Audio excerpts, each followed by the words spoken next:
नमस्कार दोस्तों, आप सभी का स्वागत है वाईएमडब्ल्यू फाइनेंशियल सर्विस के एक नए वीडियो में। तो दोस्तों, आपको पता है कि मैं डे बाय डे जो है आप लोग के लिए नए नए कंप्लाइंसेस के वीडियो और लीगल लाइसेंस के वीडियो जो है वाईएमडब्ल्यू फाइनेंशियल सर्विस के माध्यम से आप लोगों के लिए लेकर आते रहता हूं।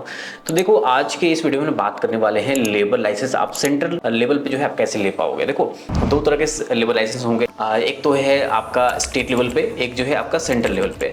तो ये कैसे पता चलेगा आपको कि कौन सा आपको लेबर लाइसेंस चाहिए। देखिए, जहां पे भी आप वर्क ऑर्डर लिए हैं, जो आपका प्रिंसिपल एम्प्लॉयर है जिसके थ्रू आपने वर्क ऑर्डर लिया है ना, वो प्रिंसिपल एम्प्लॉयर हुआ जहां पे आपका काम होगा, है ना। तो प्रिंसिपल एम्प्लॉयर आपको पूरी तरह से जानकारी देगी कि आपको कौन सा लेबर लाइसेंस लेकर आना है।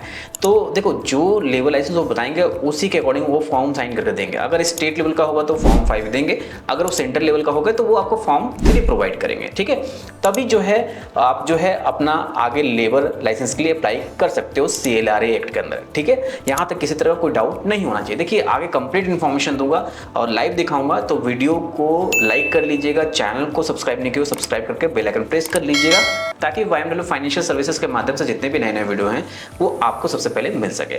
चलिए वीडियो को स्टार्ट करते हैं। देखिए, सबसे पहले हम लोग यहाँ पे जानेंगे कि रिक्वायर्ड डॉक्यूमेंट्स क्या क्या डॉक्यूमेंट्स रिक्वायर्ड रहते हैं।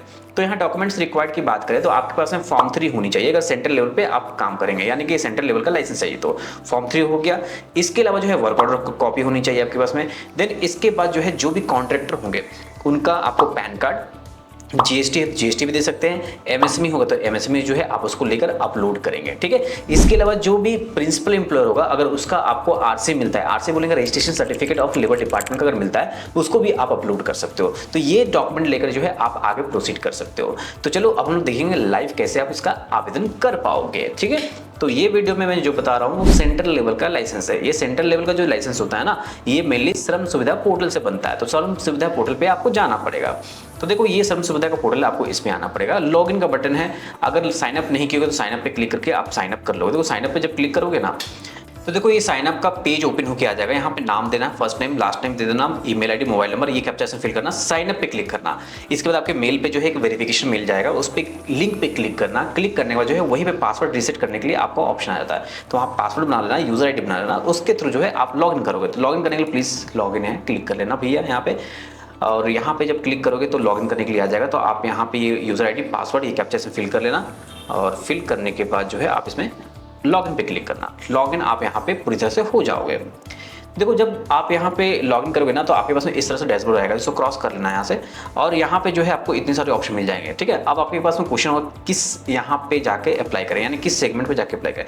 रजिस्ट्रेशन में जाएंगे तो यहाँ पे CLC भी है। देखो, अगर आपको BOCW यानी कि जो बिल्डिंग अदर देन कंस्ट्रक्शन के जो वर्कर होते हैं उसके लिए अप्लाई करना, तो आपको इस पर जाकर अप्लाई करना पड़ेगा। हम लोग को ये अप्लाई करना नहीं है, हम लोग को CLRA एक्ट के अंदर अप्लाई करना। तो क्लिक करेंगे इस पर। क्लिक करने के बाद जो है यहाँ पे क्या होगा कि आपके पास इस तरह से आएगा। तो अप्लाई फॉर न्यू लाइसेंस से यहाँ पे क्लिक करना है। देखो, वीडियो में फास्ट लेके जा रहा हूँ ताकि आप लोगों को बोर ना हो और जल्दी आप लोग इसको देख पाओ, है ना।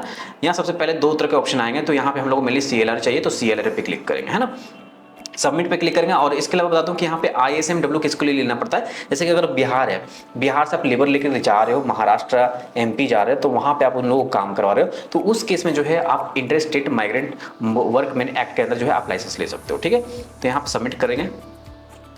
सबमिट करने के बाद देखो यहाँ पे जो है ना आपको पहले जो है कॉन्ट्रैक्टर डिटेल फिल करने के लिए आएगा। देखो, कॉन्ट्रैक्टर डिटेल जो है आपको यहाँ पे क्या फिल करना पड़ेगा मैं आपको दिखाता हूँ। जूम कर दियो ताकि आपको अच्छे से दिख पाए। LIN कॉन्ट्रैक्टर होगा तो दे दीजिएगा, अगर नहीं है तो कोई दिक्कत नहीं है, ये ऑप्शनल है आपके लिए, है ना। फिर फुल नेम ऑफ कॉन्ट्रैक्टर या कंपनी का नेम हो सकता है, फॉर्म, सोसाइटी, जो भी नेम होगा वो दे देगा। अब जो प्रोप्राइटरशिप वाले होंगे उनका जो ट्रेड नेम होगा ना, जो GST लिखा हुआ वही उनको फिल करना है। ठीक है, full name and designation of representative. देखो, यहाँ पे जो ऑनर है ना उनका दे देना, रिप्रेजेंटेटिव अगर नहीं होगा तो प्रोप्राइटर का ही नाम और डेजिग्नेशन दे देना। ठीक है, अब office address of the contractor. अब यहाँ पे क्वेश्चन होगा कि सर कौन सा ऑफिस एड्रेस कॉन्ट्रैक्टर का दे। बहुत सारे केसेस में क्या होता है ना कि वो बिहार में रह रहे हैं और वो काम कर रहे हैं राजस्थान में, हरियाणा में, हिमाचल प्रदेश में काम कर रहे हैं, तो उस केस में कैसे उनका यहाँ पे होगा। तो देखिए, जहाँ की आपकी फॉर्म रजिस्टर्ड है ना, अगर आपकी फॉर्म रजिस्टर्ड बिहार की तो बिहार वाली एड्रेस यहाँ पूरा फिल करना है। ठीक है, यहाँ फिल कर देना पूरे अच्छे तरीके से। यहाँ पे प्रीमाइसेस और सब लोकेलिटी यहाँ पे डालना, locality, pin code, state, district आपका आ जाएगा। पोस्ट ऑफिस जब सेलेक्ट करोगे ना तो आपका जियो कोऑर्डिनेट्स ऑटोमेटिक आ जाएगा, है ना। जियो कोऑर्डिनेट्स यहाँ पे आपको मैनुअली फिल करने की जरूरत नहीं पड़ेगी। इसके अलावा पैन ऑफ कॉन्ट्रैक्टर, जो भी पैन नंबर होगा कॉन्ट्रैक्टर का, प्रोप्राइटर होगा तो उनका पर्सनल होगा, अगर उनकी प्राइवेट लिमिटेड कंपनी है तो प्राइवेट लिमिटेड कंपनी वाला जो है ना पैन कार्ड नंबर यहाँ फिल करनी पड़ेंगे, और जो भी नाम लिखा होगा पैन कार्ड पे वो डालना पड़ेगा। रिप्रेजेंटेटिव का ईमेल एड्रेस, मोबाइल नंबर। अब यहाँ पे अदर ई कॉन्टैक्ट देना चाहते हो तो आप यहाँ पे ईमेल भी दे सकते हो या यहाँ मोबाइल भी दे सकते हो, ऐड करते जाना तो यहाँ पे ऐड हो जाएगा, है ना। इसके बाद नेक्स्ट पे क्लिक करते हैं। नेक्स्ट पे जब क्लिक करोगे ना तो प्रिंसिपल एम्प्लॉयर का डिटेल मांगेगा, तो प्रिंसिपल एम्प्लॉयर का डिटेल जो है ना यहाँ पे LIN डालना ही पड़ेगा। इसके अलावा कोई ऑप्शन नहीं है यहाँ पे कि आप बिना LIN के आके प्रोसीड कर सकते हो। तो देखो मैं यहाँ पे सिंपल एक आपको दिखा देता हूँ कि किस तरह से जो है आप यहाँ पे LIN डालोगे तो आपका शो करेगा। तो देखो यहाँ पे जो मेरे क्लाइंट है उनका मैं यहाँ पे ओपन कर लिया फॉर्म 3। फॉर्म 3 में जो है ना प्रिंसिपल एम्प्लॉयर का लिखा रहता है LIN, तो LIN यहाँ लिखा हुआ है तो मैं इसको कॉपी कर लिया, है ना। कॉपी करने के बाद जो है हम लोग यहाँ पे जाएंगे और फिल करेंगे। तो यहाँ जैसे ही फिल करेंगे अब यहाँ पे करेंगे तो ऑटोमेटिक नेम ऑफ एस्टेब्लिशमेंट आ जाएगा और name and designation of principal employer. अब ये पोर्शन कहाँ से लेके आओगे, और यहाँ पे देखो 10 नंबर वाला क्या पूछ रहा है, registration certificate number of the establishment under the act. तो देखो ये जो रजिस्ट्रेशन सर्टिफिकेट नंबर है ना एस्टेब्लिशमेंट का, ये फॉर्म 3 में चेक करना, फॉर्म 3 में आपको मिल जाएगा। फॉर्म 3 में देखो साइन करके देंगे, अगर नहीं दिया होगा तो आपको मांगना पड़ेगा। देखो registration number of the principal employer establishment का यहाँ पे दिया हुआ है ना, तो यही जो है हम लोग वहाँ फिल कर देंगे। जिनका नहीं है उनका रजिस्ट्रेशन नंबर वहाँ मांग लेंगे, या आप जो है इसको सर्च करके भी निकाल सकते हो, ठीक है, बाय नेम करके। तो यहाँ पे वो डाल देंगे हम लोग। और इसके अलावा जो है name and designation of the principal employ, देखिए वर्क ऑर्डर जो साइन किया होगा ना उसमें उस पर्टिकुलर ऑफिसर का नाम होगा, डिजिग्नेशन होगा, वो नाम यहाँ फिल कर देना आप, ठीक है। डेट ऑफ रजिस्ट्रेशन, जो भी आपका प्रिंसिपल एम्प्लॉयर है उनका कब RC यानी कि जो रजिस्ट्रेशन सर्टिफिकेट है कब रजिस्ट्रेशन हुआ उसका डेट डाल देना यहाँ पे। और यहाँ पे एड्रेस पूरी तरह से फिल कर देना। देखो यहाँ पे थोड़ा सा आपको देखने में थोड़ी दिक्कत होगी, अगर मैं यहाँ बात करूँ, मैं यहाँ पर डालूँ तो यहाँ पे आपका 2 तरह की आ रही है ना। देखो यहाँ पे क्या मैं दिखाना चाह रहा हूँ कि जियो कोऑर्डिनेट्स आपका शो नहीं कर रहा है। जैसे आप सिलेक्ट करोगे ना कोई भी, तो देखो जियो कोऑर्डिनेट्स आपको ऑटोमेटिक शो कर देगा, है ना। तो ये जो पोर्शन है आपको खुद से यहाँ पे करना पड़ेगा, तो अच्छी तरीके से फिल कीजिएगा। आपका प्रिंसिपल एम्प्लॉयर का यहाँ ईमेल ID, मोबाइल नंबर निकल के आ जाएगा। यहाँ पे किसी तरह कोई डाउट नहीं होना चाहिए, और डाउट हो तो कमेंट कर देना, अच्छी तरीके से जो है मैं आपको यहाँ पे समझा दूंगा। और मैं आपको बता दूँ कि अगर आप लोग YMLO फाइनेंशियल सर्विसेज के माध्यम से सेंट्रल, स्टेट लाइसेंस, कोई भी लेवल लाइसेंस चाहिए, या किसी तरह का आपको फैक्ट्री सेटअप करना है उसका फैक्ट्री लाइसेंस चाहिए, सारे लाइसेंस जो है आपको YMLO फाइनेंशियल सर्विस पे आपको मिल जाएंगे, यानी कि वन स्टॉप जो है सोल्यूशन आपके बिजनेस के लिए प्रोवाइड करती है। तो देखो यहाँ पे आप कम टू द पॉइंट आते हैं। अब यहाँ पे देखो क्या करना है, हम लोग को नेक्स्ट बटन पे क्लिक करना है। क्लिक करते ही कॉन्ट्रैक्ट वर्क डिटेल आ जाएगा। तो सबसे पहले यहाँ पे जो है ना nature of work in which workman is employed और is to be employed in the establishment.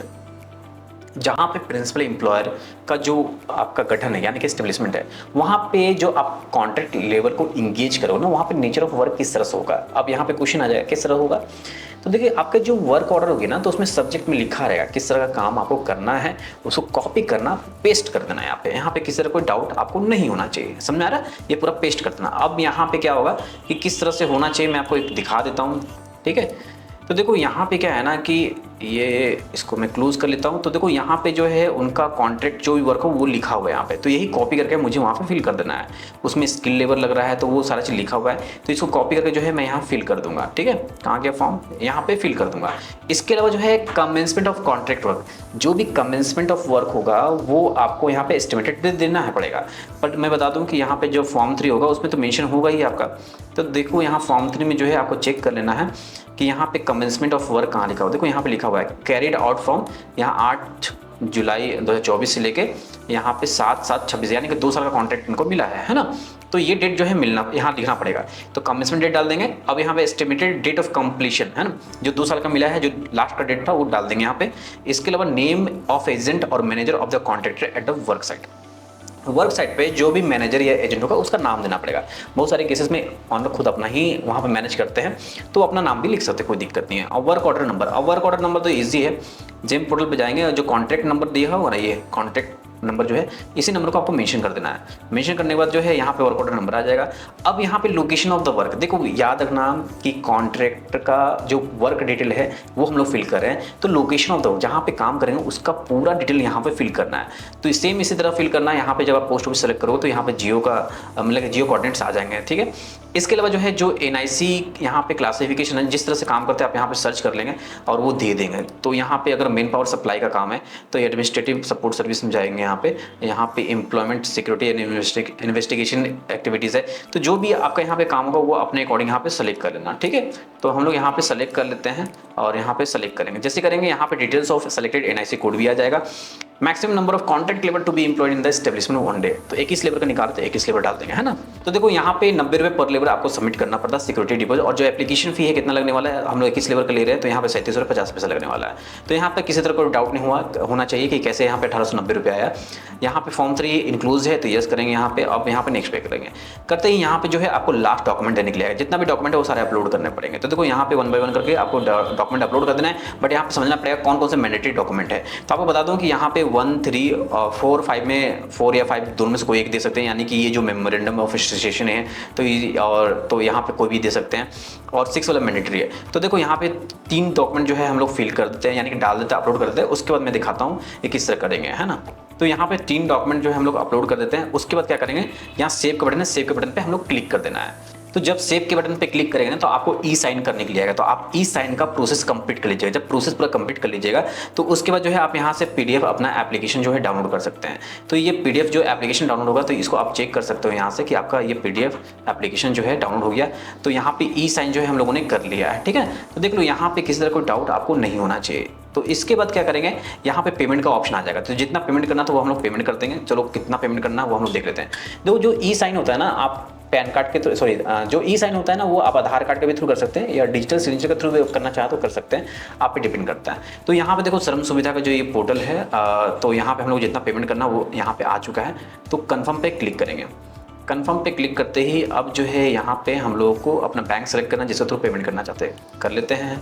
अब यहाँ पे हम लोग जो भी बैंक है वो हम लोग यहाँ पे ले लिए। अब ये कैप्चा फिल कर देते हैं हम लोग यहाँ पे। इसके बाद जो है नीचे में जाएंगे, यहाँ टिक करेंगे और पे पे क्लिक करेंगे। करते ही जो है आपका ये भारत कोष का पेमेंट गेटवे है, तो इस पर ध्यान से पेमेंट कीजिएगा। कभी कभी पेमेंट लटक भी जाता है। लटकने के बाद जो है 60 मिनट के बाद पेमेंट आपका दोबारा इसमें लेता है। तो कोशिश कीजिएगा कि जो भी पेमेंट गेटवे आप चूज़ करें अच्छे तरीके से यहाँ पेमेंट हो, है ना। चलिए पेमेंट कर लेते हैं। उसके बाद मैं दिखाता हूँ लाइव कैसे कर सकते हैं आप इसमें। देख लो पेमेंट सक्सेसफुली हो चुका है। यहाँ पे किसी तरह का कोई डाउट आप लोग को नहीं होना चाहिए। जब पेमेंट पूरा कंप्लीट हो जाएगा तो यहाँ पे आपको वेट करना है। रिसिप्ट भी आपका जनरेट हो जाता है और आपको मैं दिखाऊंगा कि फाइनल आपको किस तरह देखने को मिलेगा। देखो यहाँ पे लॉग आउट हो गया, कोई दिक्कत नहीं। आप इसको दोबारा लॉगिन कर लोगे। यहाँ पे मैं दोबारा लॉगिन कर लेता हूँ। लॉगिन करके अब हम लोग वापस जो है डैशबोर्ड पे जाएंगे, चेक करेंगे क्या वहाँ पे शो कर रहा है ना। तो देखो यहाँ पे क्या है ना कि आपका जो एप्लीकेशन है यहाँ पे दिखा रहा है ना। पेमेंट को चेक कर सकते हैं। पेमेंट पे क्लिक करेंगे तो यहाँ पे जो है आपका शो करेगा कितना अभी पेमेंट करना है। देखो पहला पेमेंट आपका कंप्लीट हो गया जो एप्लीकेशन फी था। अभी जो है दूसरा पेमेंट हम लोग करें सिक्योरिटी डिपॉजिट, जो 1890 का पेमेंट कर रहे हैं हम लोग, है ना। तो कंफर्म पे क्लिक करेंगे। देखो जितना पेमेंट करें ना सारा चीज़ आपको पास में रिकॉर्ड होना चाहिए। तो ये हम लोग जो है अपना रिकॉर्ड रख रहे हैं और यहाँ पेमेंट करते जा रहे हैं जितना पेमेंट करना है हम लोग को, है ना। देखो किसी तरह कोई डाउट नहीं होना चाहिए। मैं आपको रिसिप्ट सारा चीज़ दिखाऊंगा, कैसे आपका रिसिप्ट जितना भी जनरेट हुआ है ना वो मैं सारा चीज़ आपको दिखाऊंगा। आपको कुछ हड़बड़ाने की जरूरत नहीं है, बस यहाँ पे देखते जाओ। ये जो अभी पेमेंट हो रहा है सिक्योरिटी डिपॉजिट का, पहले जो था एप्लीकेशन फी था, तो ये सिक्योरिटी डिपॉजिट जो 1890 का उसको पेमेंट कर लेते हैं। इसमें कुछ कन्वेंस चार्ज भी लगेगा तो देख लेते हैं कितना चार्ज लगता है यहाँ पे। तो यहाँ पे 1898 यानी अप्रोक्सीमेट 1900 रुपये समझ लो कि इतना लग रहा है। पे पे क्लिक करेंगे। पे पे जब क्लिक करेंगे तो ये पेमेंट आपका सक्सेसफुल हो जाएगा। देख रहे हो यहाँ पे ये भी पेमेंट आपका सक्सेसफुल हो गया। यानी कि 2 पेमेंट हम लोगों ने किया, एक रजिस्ट्रेशन फ़ी किया, एक अभी जो है सिक्योरिटी डिपॉजिट हम लोग किया है ना। तो दोनों का जो है हम लोग देखेंगे कि कहाँ पे हम लोग को स्लिप मिलेगा। तो देखो यहाँ पे क्या लिखा, record has been updated successfully, payment successfully done लिख रहा है ना। तो देखो पेमेंट आपका सक्सेसफुली हो चुका है। अब ये जो है एप्लीकेशन फाइनली आपका सबमिट हो चुका है ना। तो यहाँ से जो है आप एक्नॉलेजमेंट आप ले सकते हो। देखो एक्नॉलेजमेंट जब यहाँ पे क्लिक करेंगे तो यहाँ पे आपको शो करेगा उसमें कि कितना कौन सा NIC कोड पे कितना पेमेंट हुआ। देखो यहाँ पे 37.5 जो है ये आपका पहला पेमेंट है। इसके बाद 1890 का पेमेंट है ना। तो इसको जो है आप यहाँ पे डाउनलोड कर सकते हो साइंड PDF है ना, ये साइंड PDF होगा जिसको आप डाउनलोड करके अपने क्लाइंट को दे सकते हो कि ये जो है आपका एप्लीकेशन कंप्लीट हो गया। और इसको प्रिंट निकाल सकते हो, ये आपका एक्नॉलेजमेंट स्लिप है। ये स्लिप भी जो है मैं निकाल कर रख लेता हूँ ताकि मेरे क्लाइंट को भरोसा हो पाए कि उनका एप्लीकेशन सक्सेसफुली हो चुका है। ये सब जो है हम लोग अपने आईडी से करते हैं ताकि हम लोग अपने आईडी के थ्रू उनको ट्रैक कर पाएँ, यानी कि जो एप्लीकेशन जो हम लोग करते हैं उसको ट्रैक कर पाएँ और ताकि आपका एप्लीकेशन जो है जल्दी अप्रूव कर पाएँ हम लोग, है ना। मतलब हम लोग नहीं, वो डिपार्टमेंट से हम लोग अप्रूव करवा पाएँ, है ना। तो ये देख लीजिए, इस तरह से आपको देखने को मिल जाता है। सिक्योरिटी डिपॉजिट यहाँ पे रिफंड का एक ऑप्शन मिल जाता है, मैं आपको दिखा दूँ। तो यहाँ पे अगर आपका किसी तरह कोई सिक्योरिटी डिपॉजिट होगा तो आप लाइसेंस नंबर डालना, वो करना, वो शो कर देगा, ठीक है। तो चलो यहाँ पे समझ में आ रहा है किस तरह से आपका एप्लीकेशन हुआ। तो मैं एक बार आपको डैशबोर्ड लेके चलता हूँ। देखो इस तरह से आपको देखने को मिल जाएगा। यहाँ से जो है आपका क्या निकलेगा, PDF एप्लीकेशन निकलेगा और ये एक्नॉलेजमेंट निकलेगा। तो इसको अप्रूव होने में कितना टाइम लगता है? देखो अगर आप सेंटर लेवल पे अगर काम कर रहे हो तो मैक्सिमम जो है 7 to 10 वर्किंग डेज में आपका ये अप्रूव हो जाता है ना। अगर कहीं का ऑफिसर अगर थोड़ा सा ज़्यादा कुछ रहा तो अनऑफिशियल खर्च तो आपको देकर काम करवाने पड़ेंगे, अदरवाइज जो है आपका एप्लीकेशन बिना दिए अप्रूव हो जाएगा, ठीक है। तो यहाँ समझ में आ रहा है किस तरह से आप कॉन्ट्रैक्ट लेवल लाइसेंस का जो है आप ऑनलाइन एप्लीकेशन कर सकते हो सेंटर लेवल का। तो किसी तरह कोई डाउट हो तो कमेंट कर देना और वीडियो पसंद है वीडियो को लाइक करना, चैनल को सब्सक्राइब करो और वीडियो को ज़्यादा से ज़्यादा लोगों तक शेयर करना ताकि जिन लोगों को नहीं जानकारी उन लोगों को जानकारी हो सके। तो अगर आप भी लेवल लाइसेंस जो है वाइमलो फाइनेंशियल सर्विसेज के माध्यम से बनाना चाहते हैं तो दिए गए नंबर पर आज ही कॉल कीजिए। एफोर्डेबल प्राइस पे और क्वालिटीफुल सर्विस आपको देखने को मिलेगी। तो बस आज के लिए इतना ही रखते हैं इस वीडियो में। धन्यवाद, जय हिंद।